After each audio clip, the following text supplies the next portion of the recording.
off something cool. Will made this.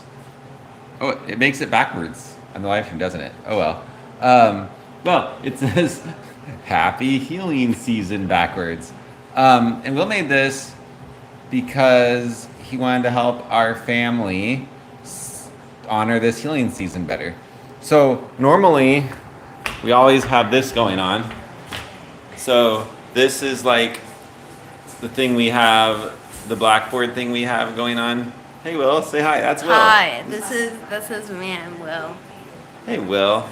So this is what we normally do for every season, and we just do this to remember like what the season is and what the principles of that season are. And then, but special for this season, Will had this idea. So let me get a little context behind this. So Will came to us and said, "Hey, he said, I really want to help people celebrate things during this summer." Yeah, you did.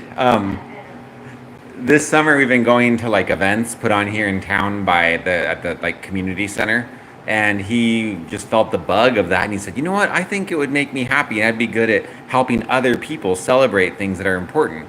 And we thought that was pretty cool. We got thinking about it and how, as a family, we really wanted to turn these virtue season celebrations into something that felt a little more like Christmas. So we said to Will, "Hey, plan something for us. Plan a celebratory event." And we gave him a $15 budget, and he got to work. And he planned a really great evening that was really, really, really pleasant and really fun. And it's important. Like, the virtue seasons need to be fun. They're a celebration.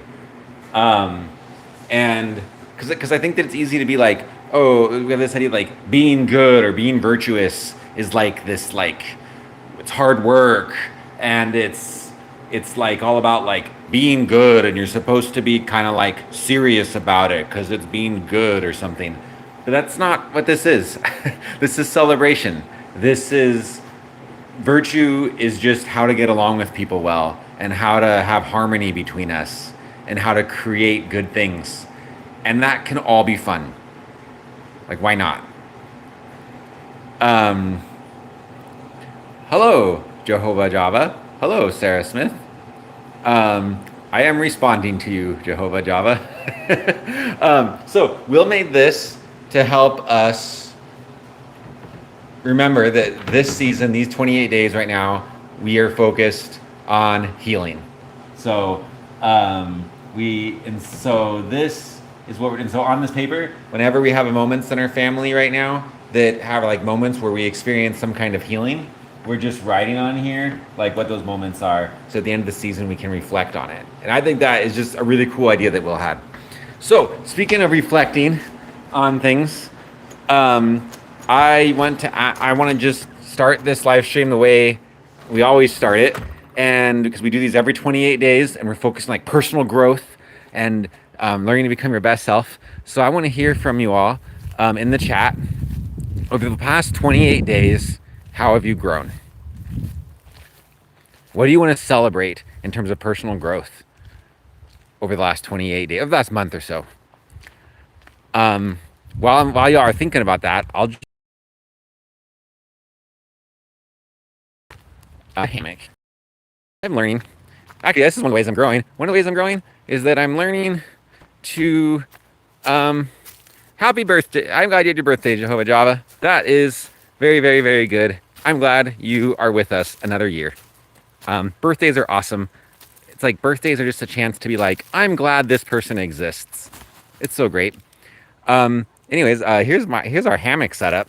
So in front of our house, we have these two hammocks set up like this, and it's a pretty cool thing. And I like our hammocks, and it's fun to come out here with like a book or something and just sit here and relax. Now that the weather's warm, it's pretty great. Sometimes like one of us, like in our family, will sit in one hammock, and the other one will just sit here and read or talk. And sometimes the kids sitting here, and I'll like, while they're sitting here, I'll like go like this with it and get them going. It's like a fun ride. It's really, really, really fun. It's really nice. There's also raccoons around here. So like sometimes like over here, this raccoon will come out. and he's like a big cat, and he comes out over here, and he like climbs this tree and stuff. We'll be sitting in the hammock, and he'll like he'll like watch us while we're in the hammocks. It's kind of fun. This guy, this raccoon, he's a buddy. Um, yeah, reading is so great, so great. So I'm gonna try to climb in the hammock now. So it's kind of tall. So let's see how this goes. You're all going to watch me like fall on my butt if I miss the hammock. Okay, here we go. I'm gonna do my best here. I don't. Can I do this while I do that? I hold the phone. Let's see how this. Okay, I'm gonna stick my phone in the hammock, and we're gonna try this. Okay, here it goes. Here we go.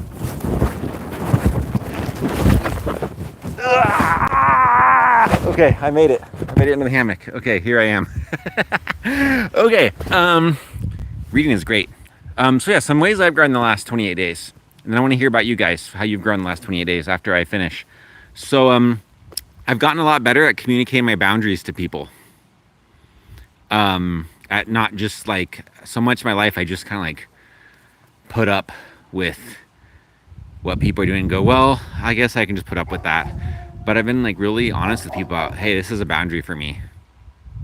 And it has improved my relationships with people instead of just putting up with stuff I don't like. So that's really cool. I've also grown. I've been reading a lot, which is really great. Our over here at the library has a reading challenge, and it's got me reading lots of books, many of which are books I wouldn't normally read. One book I read that was really, really, really good was called The Lost Language of Prayer, and it's all about like quantum mechanics. So it's all about how like quantum mechanics, like the mechanics, like so like really tiny particles, but how the science of quantum mechanics and the ancient teachings of prayer are like saying the same thing. And that was really cool to read that. And my name is Josh Wagner. And this little YouTube channel called 13 Seasons is where I take the year and I break it into 13 parts, like 13 seasons. And during each of those, so it's like 13 sets of 28 days. And during each of those 28 days, focus on like a different attribute of like personal growth. So that's what's going on here. Okay, Will, using his mom's account, says, I've gotten better at conversationalism. I think that's conversation. That's great, Will. I'm really glad you feel like you're on a conversation. I'd love to hear more about that if you want to elaborate a little more. And welcome, Sarah. It's good to have you here. I have a daughter named Sarah. It's a good name. Let's see here. Does anyone else want to share any way they've grown over the last 28 days?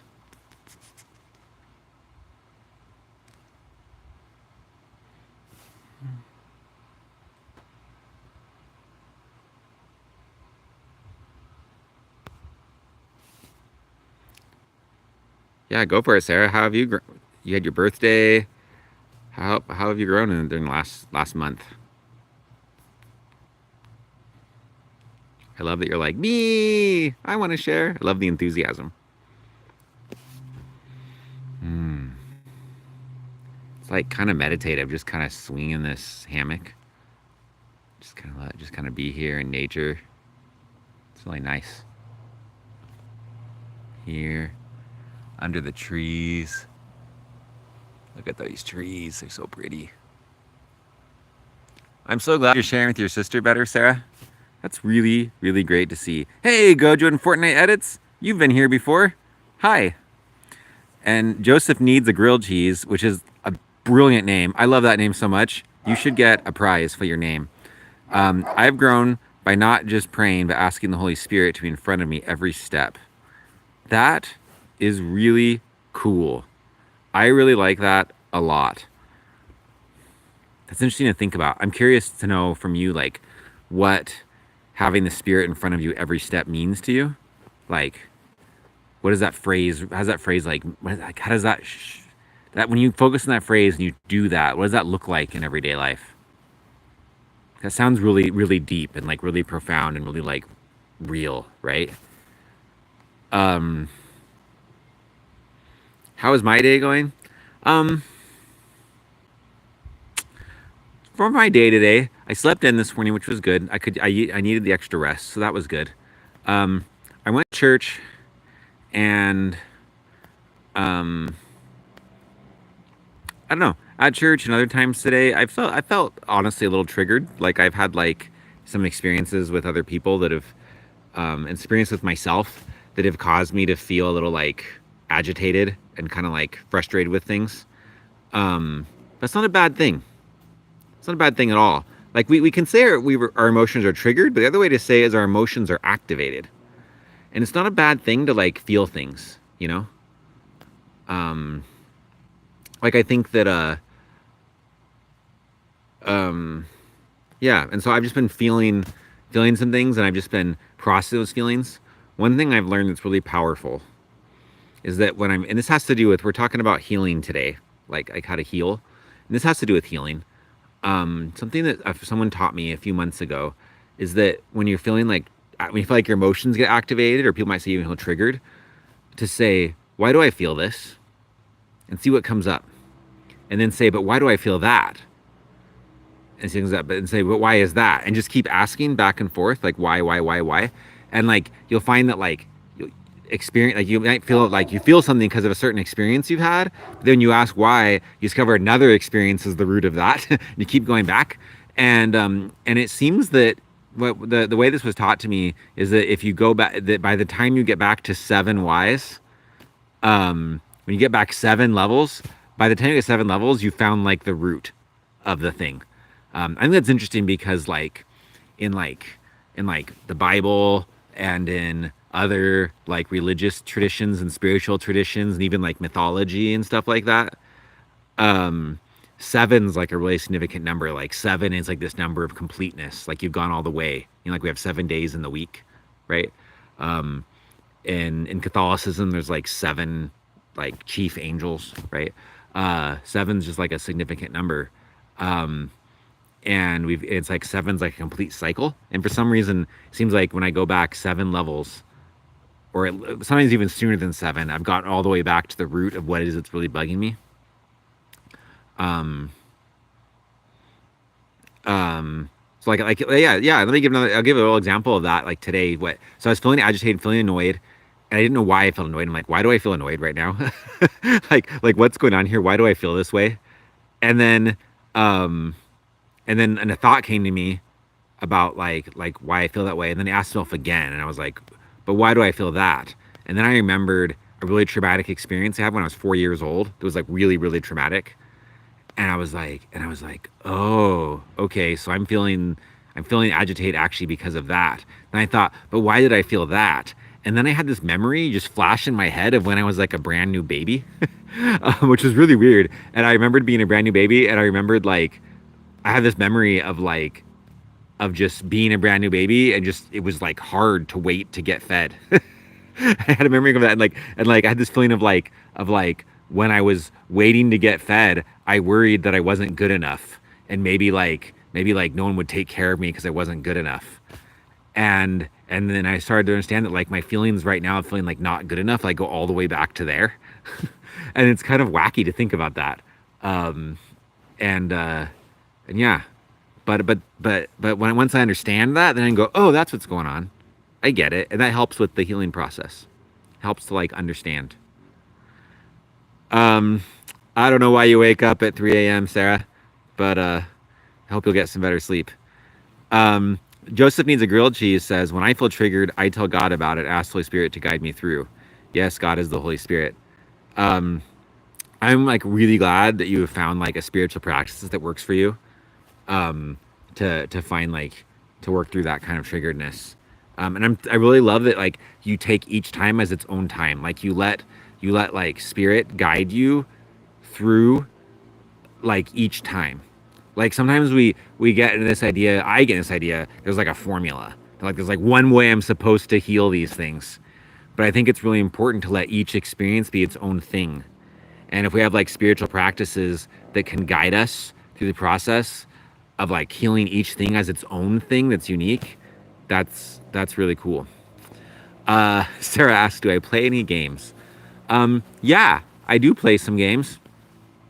Um, I play my favorite. I'm assuming you're talking about. Well, okay. I don't talk about video games or board games.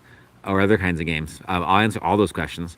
Video game wise, I think my favorite video games of all time are Sea of Stars and Chrono Trigger. Recently, though, my family's been playing a lot of Played It Up, which is like super fun. I love Played It Up.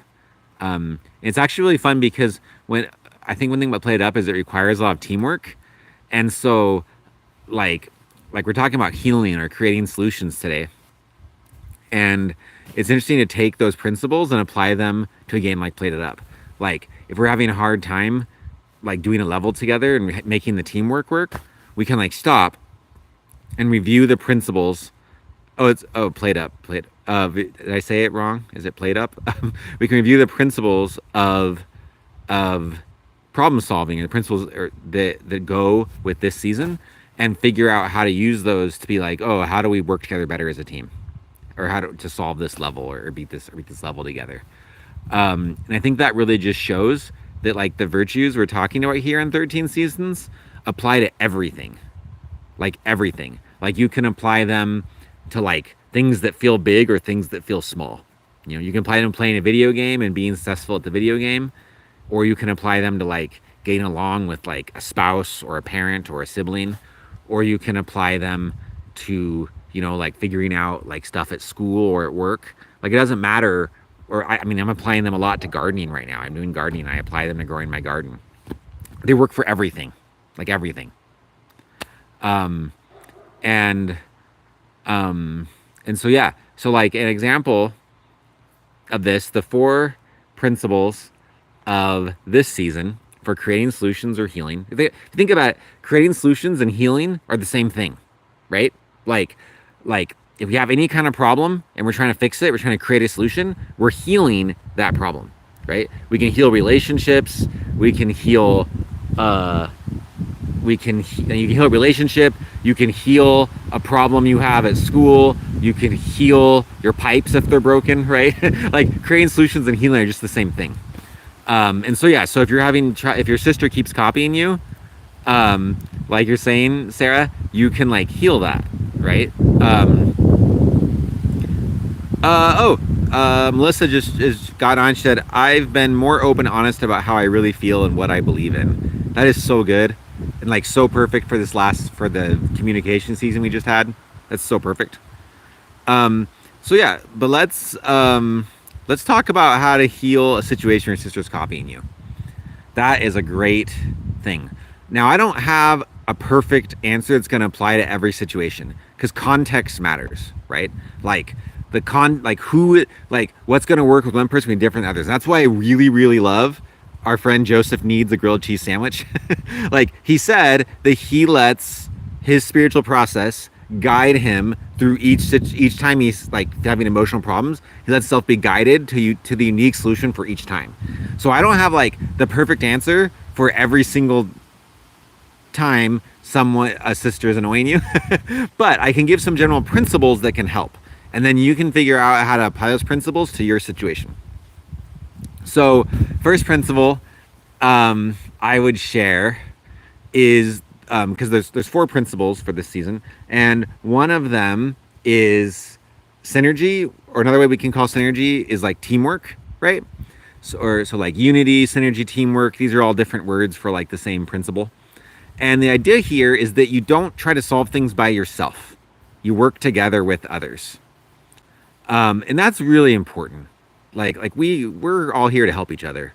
And sometimes the purpose of a problem, I really believe this, sometimes like a problem comes up in our life with like a divine purpose. And the purpose can be to help us seek out help from others so that we'll connect with them, right?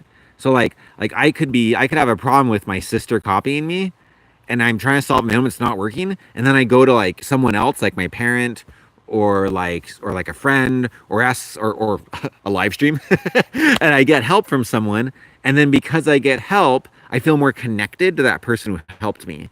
And so the initial problem became a way to experience connection. So I think first of all, like seek out help from people you trust and ask for advice and help to figure that stuff out. That's really good. Like, for example, there might be, maybe your sister doesn't listen to you, but there's someone else your sister does listen to, and you go talk to that person and recruit their help to figure it out. That's thing number 1. Thing number 2 is the principle of holism.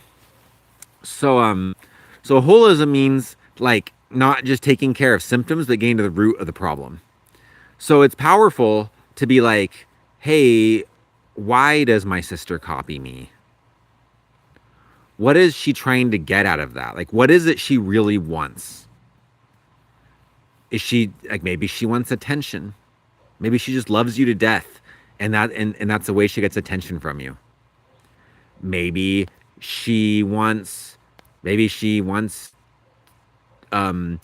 just wants a reaction, right? Like, yeah, like your mom could help you with this. Absolutely, your mom knows your sister better than I, so your mom could absolutely help you. Um, maybe your sister's copying you because she just likes getting a reaction. Like some people like feeling like they just want control, right? Like they want to feel like they can make a difference in the world. They want to feel like their actions matter. And when they copy someone and that person reacts, they feel like they did something that made a difference. They got a reaction, right? And so maybe that's all your sister wants. Maybe she just wants like to feel like she can influence things or get a reaction or control something, right? Um, but if you can figure out either by talking to your sister or by like using whatever spirit, like if you have like prayer or meditation or something you use, that whatever works for you, like spiritual wise, to like really like seek out like spiritual answers to ask like that question, like, hey, like why is my sister copying me? Or just ask your sister, or ask your mom, be like, mom, why do you think it is my sister copies me? Like instead of focusing on the behavior, focus on the what's behind the behavior. Why are they doing this? And when you know why they're doing it, then you can focus on that instead of the surface level thing, right? It's kind of like when we're sick, like someone might be in a lot of pain and they go and they want to make the pain go away, right? And maybe they're in pain because they're eating something that's really bad for their stomachs, and so every time they eat that food, like they're allergic to it, it's giving them pain. But they just want the pain to go away, so they'll get a painkiller. And you get a painkiller, you take the painkiller, now you're not in pain anymore, but but if you keep eating that thing, the painkiller will cover the symptoms, but it's the thing you're eating is still hurting you, right? Like that's what I'm talking about here. There's a lot of times where like we're focused on like the symptom instead of on the deep actual thing. And so it's really good to like ask the questions and do the work to figure out what the actual deep underlying problem is and address that. Why does your sister want to copy you? Like, what is she trying to get from it? Is there a way to give her that in another way? One time I knew someone who kept acting a way that I didn't like. I didn't like the way they were acting. And they were doing some behaviors that I found embarrassing. Like it embarrassed me when they did them. Um, and I prayed to understand like what to do about it. And I actually had like, when I prayed, I had like a vision, like an image came to my head when I prayed. And I just saw myself hugging this person more. So I started giving this person more hugs. And then when I did that, they stopped doing the thing that I found embarrassing. And I realized that they were doing that thing just because they wanted more attention. And once I gave them more hugs, they were getting more attention. So they didn't need to do the thing anymore. So if you find out, like, if your sister's copying you because she wants attention, maybe if you give her attention other ways, she won't feel like she needs to copy you anymore. Because she's getting what she wants from the relationship. But I don't know if that's what it really is. It could be something else. But yeah, but these same principles, right, can apply. Let's talk about video games again. These same principles can apply to a video game. If you're trying to play a video game and you're struggling to like beat a level, right? Well, same ideas, right? The first one's like teamwork or synergy. You know, who can you go to get help? Is there someone else you know that's good at the game that can come and teach you what you need to be good at it? Or is there a website you can go to or like a video you can watch that shows you how to do that level, right? Then you're working with others to get help to solve the problem or to create the solution. Or and then if we go to like the holism problem, right? Like maybe you're struggling with the game a bunch, but but maybe good to get to the root of what's really going on, right? So you might think to yourself like, I'm just every time I try to like do like jump over this one spot, I always fall down the pit and die in this game, and I'm so frustrated. I just can't get over the pit. But if you get back to the holistic part of it, maybe there's some deeper underlying thing that'll help more. Like maybe like I know with me with games sometimes when I get playing too much, I get like really angry at the game. Sometimes like I start doing bad because I'm just so mad at the game that I'm not actually in control anymore. And if I breathe and take some breaths and just calm myself down, then I can actually play better. So maybe there's like some holistic things you can get to like that that'll help you like actually do better at the game. Another thing you might ask yourself is like, if you're getting really freaked out at a game, is like, is my goal to win the game or is my goal to have fun? And if you discover that you're focused so much on trying to beat the game that you're just not having fun with it, then maybe just go back to having fun with the game, and maybe that'll help. The other two principles of creating solutions are being preemptive and maintenance. And they kind of work like preemptiveness and maintenance kind of work like a circle. Preemptiveness is where you do things ahead of time to try to like make it so that basically you solve the problem before it's even a problem, right? Like you do something ahead of time so that it won't even come up, right? So an example of this is like if we just exercise and eat good food and get plenty of sleep and drink plenty of water, then a lot of the sickness we probably it might a lot of times if you do that you won't get sick in the first place, right? so like there's things we can do to take care of our bodies that keep us from ever getting sick at all, and then it's like we healed sickness before sickness ever happened because we just thought we didn't get sick in the first place, right? That's an example. Another example is like with homework in school. Some people like get really behind their homework and then they're all frustrated because now they have all this homework to do. But if you just did your homework all along the way, then you wouldn't have gotten in that situation, right? That's being preemptive. Another example could be like if you're like, let's say that you're doing like a project at your house, like you're fixing your car or like fixing the pipes or something, and you go to buy like the part you need for the car for the pipes. Sometimes we buy like a cheap part, and then when you buy the cheap part, you put the cheap part in, the part's so cheap that it just breaks again real fast. And then we have to go buy more parts and spending more money. When if we just bought the more expensive part, even though it feels like more money at first, buy the more expensive part, then it won't break. Because it's nicer, it might not break. And then since it never broke in the first place, you actually spend less money over time. Those are all examples of being preemptive. Maintenance is kind of like the same thing, but on the other end. So maintenance is where after you fix something or create a solution, keeping that solution going, right? So let's say that my sister is copying me, and I talk to my mom and I talk to my sister, maybe even pray about it. And then at the end of all that, I figure out that I just need to give my sister more attention, and then she'll stop, and then she'll, get what she needs. So I start giving my sister more attention. Maybe my sister really likes to play a certain game, so I play that with her more. And then we're getting along, and things are going better. But then I'm like, well, things are fine, I guess. And then you just stop doing that, and then she starts copying you again. Well, you didn't maintain the solution, right?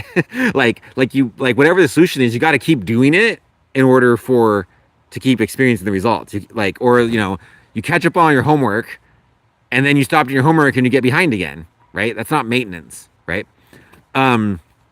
Or you fix the car, but then you forget, you don't take your car in to get looked at after that. You just fix it and just keep driving it, and you never get it looked at again. Or you never change the oil, or you never do any of that stuff you do to maintain a car, right? So maintenance, and maintenance is it's like the other side of like maintenance and preemption kind of go in like a circle, because when you do maintenance, you're actually doing preemption for the next problem, right? So they kind of work in a circle like this. So you can kind of look at it like there's like a circle that's like preemption to maintenance, preemption to maintenance, preemption to maintenance. In the center of the circle, you have holism and teamwork, and then these four principles work together to do stuff, and you kind of do them all as a group, right? Like your preemptiveness might involve working with someone else, so it's teamwork. Your maintenance might involve maintaining the core solution, so now it's holism, and they all just work together. Now, one way to apply these principles that's really, really effective is through meditation. Meditation is so freaking cool. I love meditation so much. Um, and here's some things about meditation. I recently read a book called called The Lost Language of Prayer, by Greg Braden, I think is how you say his name. And his name is like Greg with three G's, Gregg. Uh, and this book is so good. I actually for the reading challenge I'm doing through the library, I had to listen to an audiobook. I didn't know what audiobook to read, and I have a friend who's like a really spiritual guy who reads lots of books, and he's always reading like really good books. Every time I talk to him, he quotes some book he's read that's like has a really good quote about it. So I'm like, that guy knows good books. So I texted my friend, his name's Hugh, and I said, Hugh, if you listen to your intuition, what book do you recommend reading? I listen to on an audiobook. And he suggested this book. And he said, my intuition tells me to suggest The Lost Language of Prayer. So I listened to the whole book. It took like 8 hours. And I've had to drive a lot recently, like drive pretty far I've taken my daughter to driver's ed recently. So I've been driving a lot. So we just listened to this book while we were driving all this time. So we got through 8 hours pretty fast, actually. And The Lost Language of Prayer talks about some interesting things that I think have to do with like meditation. And I think it goes to, I think what I learned from the book is that meditation and prayer are like the same thing. Prayer, like prayer is meditation, meditation is prayer. And here's an example of that. So the book talked about how the author went to Tibet and he met with lots of monks in Tibet, and he's meeting with the monks, and he was watching the monks do like this meditative chant thing. So they would just chant. They would do meditation by just chanting over and over and over again, and doing like this chant. And the monks, he said they would chant like all day. I mean, they're monks. That's kind of things monks do, right? They chant all day. I don't know if he meant that like one monk would chant all day, or if they would like take turns chanting to make sure there was always a chant. I'm not sure what he meant that, but he said the monks would chant all day. And so he asked one of the monks. He said, I'm watching you chant, and I'm watching you pray, and I want to know, what does it feel like on the inside when you do that? And the monk looked at him, and this monk said, you never watched me pray. He said, what do you mean? I watched you pray right there. He said, no, you've never watched me pray. He said, you watched me do the things that get my heart into certain kinds of feelings. And those feelings are the prayer. He said, you can't watch my prayer because my prayer happens inside me. You can only see me do the things that bring up the feelings of prayer. So the chant this guy was doing, the meditative chant, created certain feelings, and those feelings were the prayer.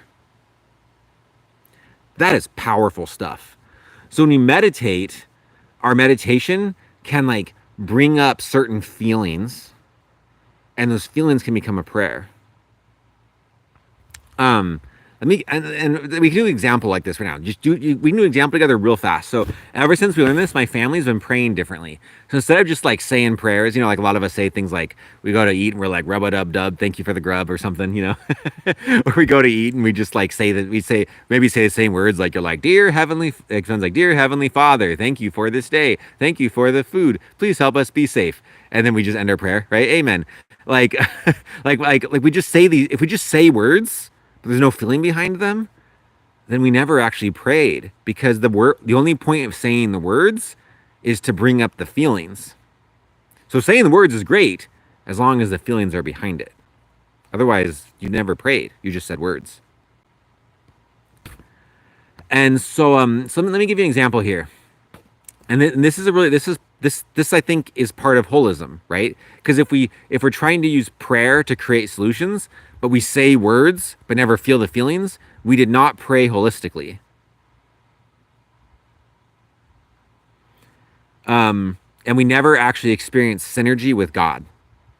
We just said some words. So let me give an example here. I'm going to actually teach you one way to do this. This is what our family's been practicing. We ever since I read the book, we tried this out, and we most of the time we pray, we do it this way. So this isn't the only way. There's it doesn't matter how you pray or how you meditate. Any way you pray or meditate is just fine. And it is going to work. as long as you feel it, right? So let me give an example here. So one thing that we're trying is well, I'll tell you what we do, then we can try it together. We've been doing like a kind of like 4-step process that's working for us right now. First, we breathe. So you just pick a number. It doesn't matter what number. Pick a number and breathe deeply that many times. And the point of the breathing is to get yourself to just stop whatever else you're doing and just be present. That's the only reason you're breathing. So and I recommend like a reasonable number of breaths. Like if you pick a number like 50 and try to breathe 50 times, you're probably, if you have the discipline to do it, you'll be real mindful by the end. But most people don't feel like they have time to breathe 50 times, so they start breathing really fast and they start hyperventilating. Then they don't feel present; they just feel stressed. So I recommend breathing somewhere from like 1 to maybe 5 times, maybe 7 max.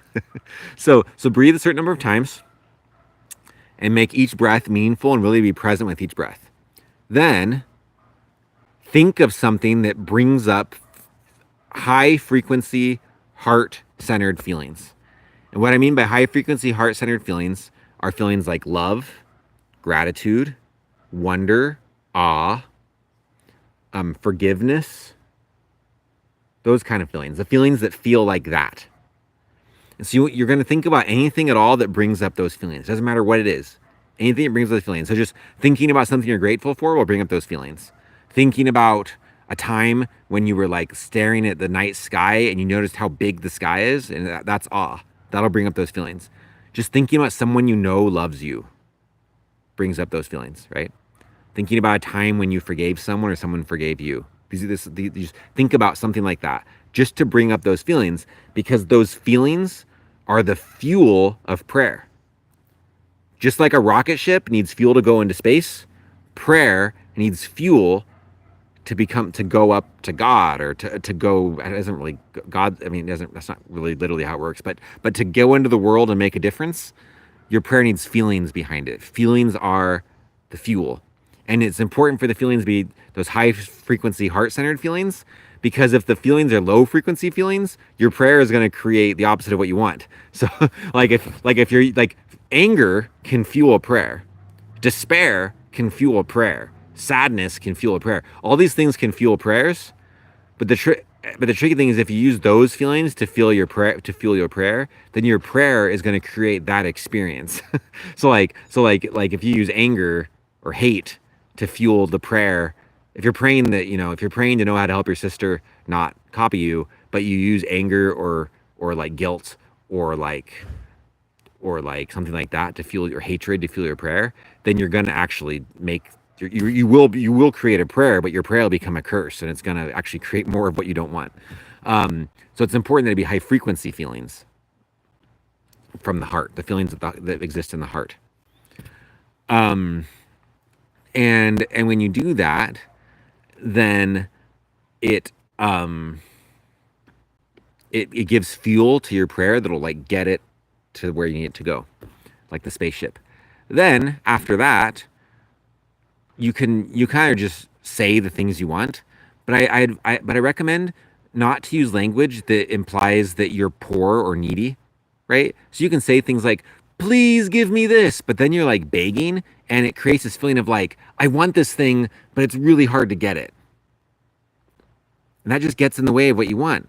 Instead, talk about like it already exists. Like you can say thank you, like just say thank you for it already having happened, right? So if you're going to use words, like, and you're like, thank you for helping me figure out how to help my sister not bother me, or thank you for helping me love my sister deeply, and thank you that we get along so well. Thank you that this stressful situation with my car is fixed, even though it's not. It hasn't been. Say thank you as if it has been. Or another way you can do it, what we've been doing, is just like imagine the thing already existing. Don't even use words. Just imagine it already having happened. So like if you want it to rain, imagine what it feels like for rain to fall on you. Imagine what it feels like to jump in mud puddles, right? Imagine what it feels like to touch a tall plant that's really tall because it's been watered well. If you lost your keys and you're trying to find them, imagine what it feels like to have your keys in your hand. Imagine what it feels like to open the door. Like imagine those things. Imagine those things as if they are happened. And then while feeling those high frequency feelings, and that's a prayer. And then the fourth step for me is, for me as a Christian, it's really important for me to end in the Savior's name. And so for me, I could just say, in the name of Jesus Christ, amen. Or I can just like take a moment at the end to just imagine Jesus. You don't have to say his name necessarily. And if you're like of a different faith and you're not Christian, then in that part, imagine whatever the center of your faith is. Just you can ground yourself in that. So here's an example. Let's try this together. So just close your eyes and let's just do 3 deep breaths with me.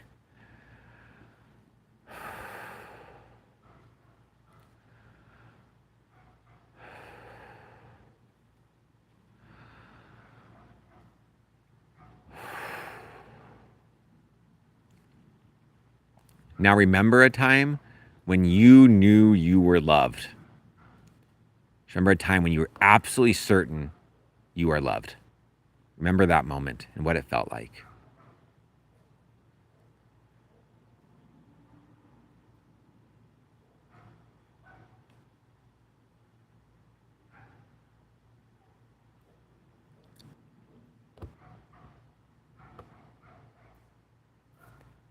And then be aware of something you desire and imagine that thing as if it's already happened.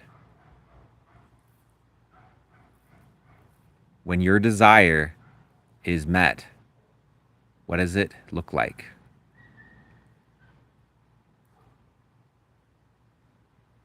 What does it feel like?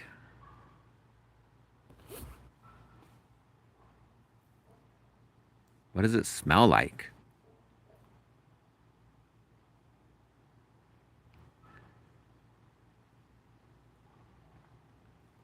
What does it sound like?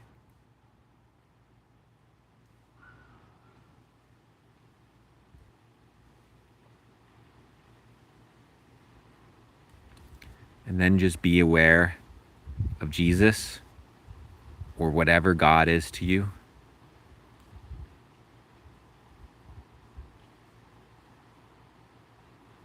And you're done. You just prayed.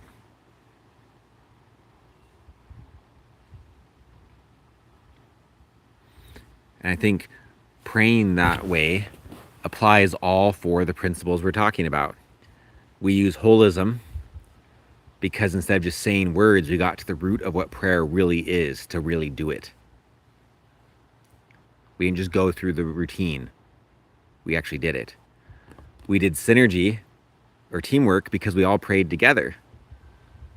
We brought our power together to pray, right? Like the when each of us thought of that time we had love, because we're doing this all together at once. My love joined your love, and your love joined my love, and all of us experienced greater love than we would on our own. We experienced preemptiveness because we used breathing at the beginning to help center ourselves and make sure we wouldn't be distracted while we did it. And then we can keep using maintenance if we just keep doing it. So if you like, there's power in frequency and doing things again and again and again. It's actually, I find that with spiritual things, it's more powerful to do something in a small way a bunch of times, often, than to do one big thing. So what we just didn't actually take very long, right? It took like a minute or 2. And so whatever it is that you want to create with prayer, you can do what we just did over and over and over again, just like once a day over many days. And that'll give it more power because of the maintenance. And the more you do it, the better you get at it. Like the process we just use will become more natural and normal as you just do it over and over and over again.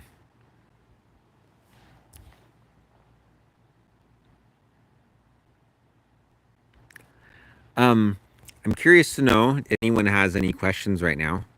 We typically, these live streams go about an hour, so but sometimes we end early. But if we're thinking an hour, we got about 15 minutes left. So does anyone have any questions that have to do what we're talking about today? If so, put them in the chat. And while we're waiting, Let's just enjoy being still here and being present. Just breathe and enjoy and just enjoy how awesome it is to be alive.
Brandon asks, how can you encourage others around you to take ownership for their healing problem solving journey? That is a good question, a really important one. Like, thank you, Brandon. That's really, really, really important because, yeah, that's a big deal. That's important because the ideal is for everyone to be ownership of their own experience, right? And so if I'm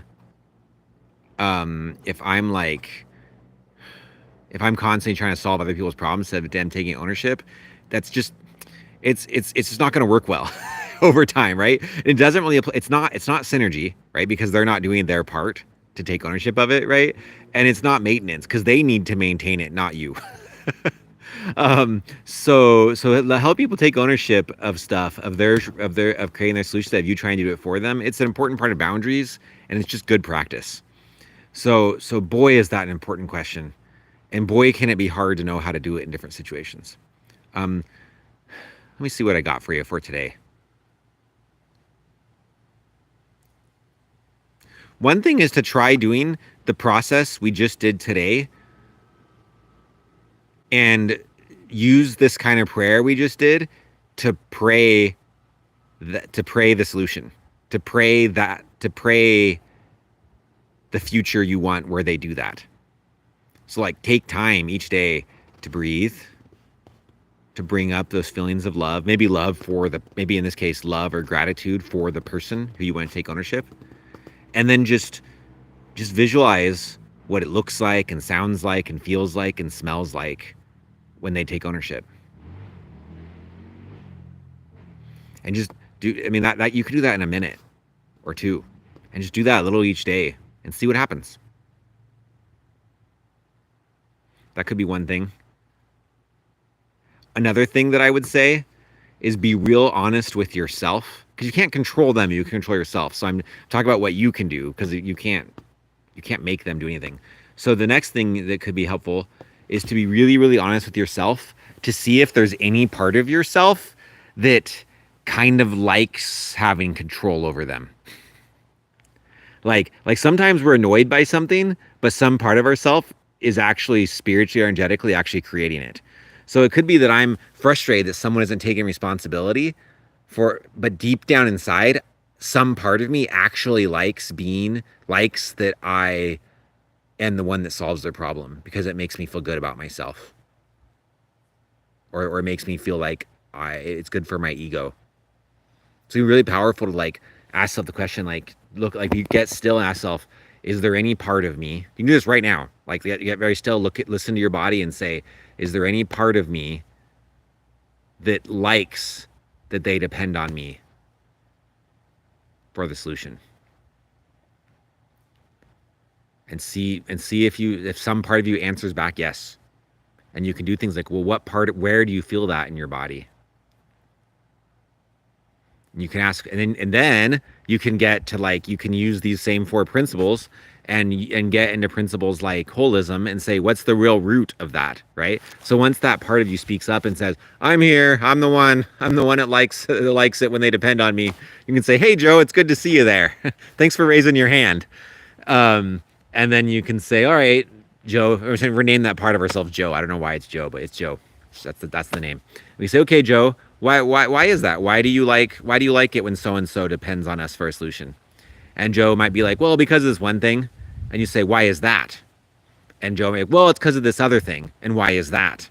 Well, because of this other thing. And why is that? And just keep asking why is that. And by the time you get to 7 why is that's, you usually get to the root. And oftentimes the root is something that happened when you were very young, or even something that happened when you were like even like when you were a baby or in the womb, or sometimes something happened before you were born. Usually the actual root cause is that far back. And then once you get to the actual root, then you can just say to that part of yourself, hey, you ready to be healed right now? And I find that part of yourself will answer back, yeah, I'm ready. And if so, then, like maybe tap or do like a write and burn or something for that part of yourself. But if that part of yourself says, no, I'm not ready to heal right now, you say, okay, I'm glad that I know you're there. Because just knowing, like just recognizing it starts a healing process that might resolve days later. Just go, oh, well, I'm glad I know you're there. And just move on. And then sometimes I find that once I identify those parts of myself and I say, oh, now I know you're there, then I just move on. And then some days pass. And then after some days pass, I realize that it healed itself. Just recognizing it and saying, I see you there. And then moving on, somehow it just takes care of itself inside myself. I don't know how that works. And other times, a few days pass and it's like, oh, now it's time to like tap that or write and burn that or whatever. So that's another thing I'd say about that. Another suggestion I'd give is fasting. I don't understand all the reasons why fasting is so powerful, but it just is. And something deep down in my gut, just the word past fasting popped up in my head just now when I asked myself what else could help. But fasting is powerful. And when you fast with purpose, which means putting that emotional fuel behind it, right? It's almost like during the fasting, you stop having food be your fuel and let feelings be your fuel instead during that time. And fasting, I find that like when you start fasting, it actually brings up lots of low frequency feelings. Like you always feel like these feelings of like survival feelings of like, I'm going to die because I'm not eating. But then if you wait long enough, eventually your body just stops caring. And then your high frequency feelings actually open up more. And I don't think fasting is for everyone. I think that some people, fasting works well for them, and other people, just the way they're wired, fasting isn't good for their system the way it's wired. But if fasting is good for you, fasting the solution, like fasting the solution of this person takes responsibility for themselves and just seeing what comes of that can be really helpful. I think that's all I got. So that's 3 things you can try. Does anyone else have any questions? Oh, we got some more things here I didn't notice until just now. Will says, I'm going to let you know that I've enjoyed this a lot. I'm so glad. And then Brandon says, it's really interesting point. So it's possible that we attract things to us that we don't like, but don't realize we're doing it. Yes, absolutely. Yes. And I think that principle, when Jesus taught that if you have the faith of a mustard seed, you can move a mountain, that principle is really important in this. And I think I think I've heard many different interpretations of what Jesus meant by that, and all the interpretations are valid. But one way to interpret what he's saying there is that mustard seeds are really, really small. Like mustard seeds are tiny. And so if you just have a tiny bit of faith to create something, that tiny bit of faith can create it. But the faith that creates it is actually like your deepest desires, right? It's not like just the things that you kind of want with your brain aren't as powerful as the things you're creating with your subconscious. And so it doesn't take much at all to create something, but it's like it only takes a little tiny bit of faith to create something. But the trick is, what is your subconscious actually creating, right? And sometimes we're at odds with ourselves. So I might be like, you know what? I really want that mountain to move. And with my thought, I'm like, mountain, you can move. I believe that. But deep down, my subconscious is like, there's no way a mountain can move. Well, the subconscious is actually deeper. We have more feelings and thoughts in our subconscious than we have in like our surface level thoughts. So if the subconscious is like, there's no way that mountain can move, then just thinking it with our surface level thoughts is not going to move the mountain. You have to really believe, you have to like, and so, or if you have, if you're divided, right? Maybe part of you, some of the voices inside you are like, a mountain can move. And some of the voice side, you're like, mountains can't move. Then you try to move the mountain. The mountain's like, I have mixed messages here. Some of your mustard seeds are saying move, and some of you are saying not move. So I'll just keep doing what I'm doing and not move. So it's really important to like to get to the point to learn to kind of get the whole part of us on one page, like like it's important not just for one cell of our body to have faith, but all the cells of our body to have faith in the same thing. And doing the meditation and just visualizing it over and over and over again helps all the parts of you to come on board. And doing emotion processing around the parts of you that don't want it helps all the parts of you to come on board. And then Brandon says, I'll have to remember that too, since noticing things that bother me can actually help me to identify things that I'm ready to heal. Yes. Yes. Every time a feeling comes up about being bothered by something, like every feeling is a true messenger, right? Every feeling is coming up to let you know what's going on inside you. Every feeling is helpful, right? So when feelings come up, it's like, oh, now I know that's ready to heal. And a lot of times when you're feeling really aggravated about something, it's because it's ready to heal, right? Like it's like you sealed it up deep down so you wouldn't have to feel it. And the fact that it's coming up now is because now you're ready to take care of it. So you're feeling it so deeply because it's on its way out. The feelings are that thing knocking at the door. And all you got to do is open the door and let it out. The feeling is letting you know it's ready. The feeling is a messenger of hope. It's John the Baptist saying it's time.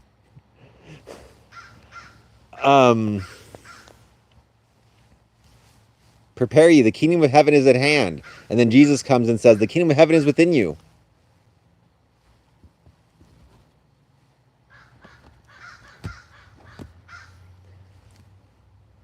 All right. I love this hammock, and I love the gentle rocking motion of this hammock is helping me feel really relaxed, but it might be making you sick, and I'm sorry if it is. I guess I could stop and be preemptive so you don't throw up. Okay. I think that's all I got for today. We're about at the hour. If any of you have anything else you want to say, please throw it in the chat now.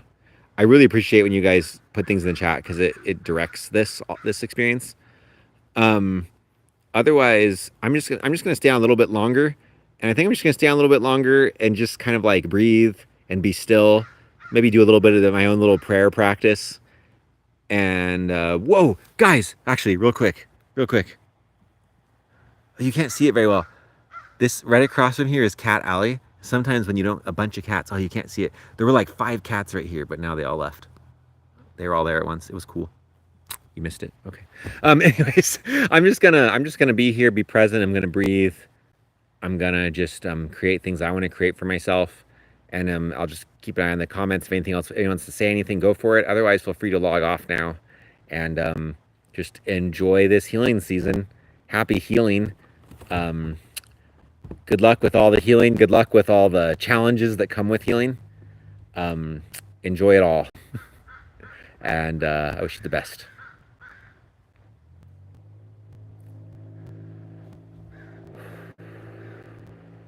You're welcome.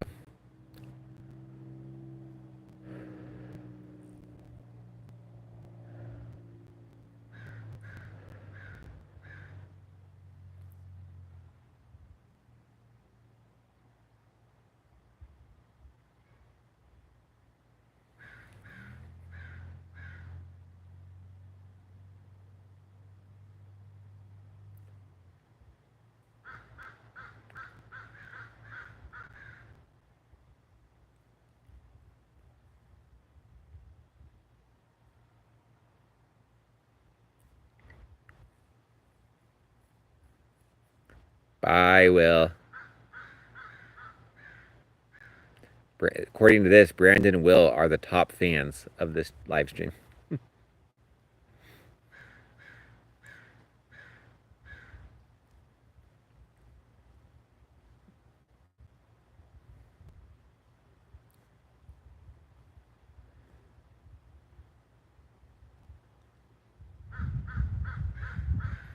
All right, everyone. Goodbye to all. Enjoy your best self, one season at a time. You are famous.